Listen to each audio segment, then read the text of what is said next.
यक्षिणी और अप्सरा सिद्ध कैसे होगी? कुंडलिनी के बारे में थोड़ा पढ़ाई करो। फिजिकल बॉडी के अंदर ही यक्षिणी, कारिका, अप्सरा सब इंद्रियां मौजूद है।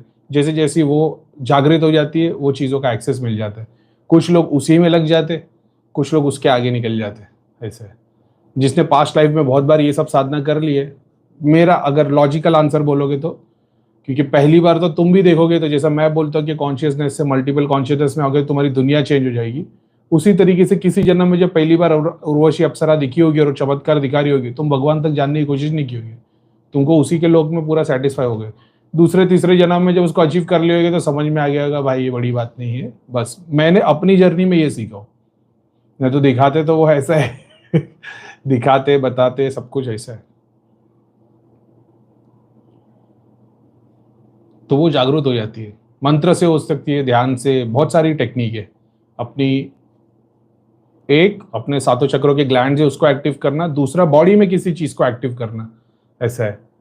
जैसे हीलिंग की एनर्जी हथेली से कैसे एक्टिव करनी है, अभी किसी के अंदर है ही नहीं वो क्षमता, तो वो हाथों के हाथ से थोड़ी निकल रही है वो, मतलब हाथ से निकल रही है, लेकिन वो जैसे एग्जांपल के तौर पे तुम्हारे हाथ की मूवमेंट खुद से थोड़ी कर रहा हो, ब्रेन दे रहा है ना।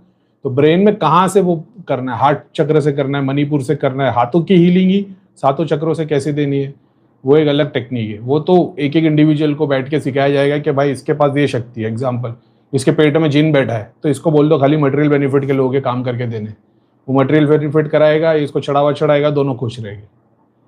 किसी के आज्ञा चक्र पे देवी बैठी हुई है तो उसको बोलेंगे भाई तू लोगों को सिखाने का काम कर, टीचर वाला काम कर। ऐसा है। किसी को बड़े बड़े नंबर है, आंखें कमजोर है, तो शक्ति एक्टिव है।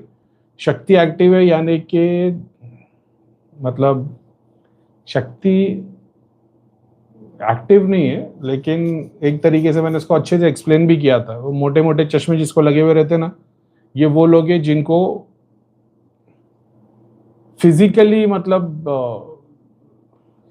कैसे समझाओ, जैसे शक्ति फुल्ली चैनलाइज है, पूरी जागृत है, लेकिन फिजिकल बॉडी में एक लेयर ऐसी जो उसको चैनलाइज नहीं होने दे रही।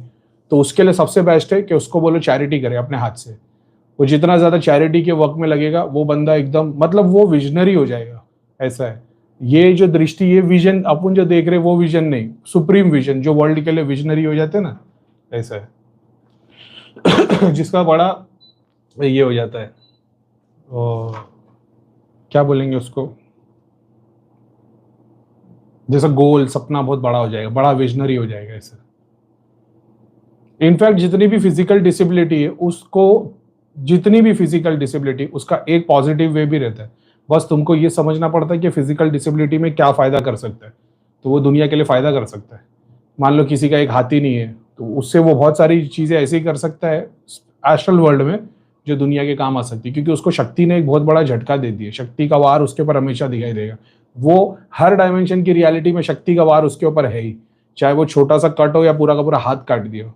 शक्ति का एक स्वरूप हमेशा उसके साथ रहेगा, उसी को चैनलाइज करना पड़ेगा।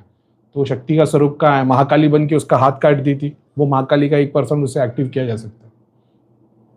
इसीलिए आप देखो कि बहुत बार ऐसे होते हैं जहाँ पे कुछ लोग हीलिंग वगैरह का काम कर लेते हैं, उनको कुछ ना कुछ फिजिकल डिसेबिलिटी रहेगी या एक ट्रॉमा रहेगा पास्ट का। कई बार मैंने बताया शक्ति का दो शक्ति आती है, क्या क्या नहीं करती है। इसे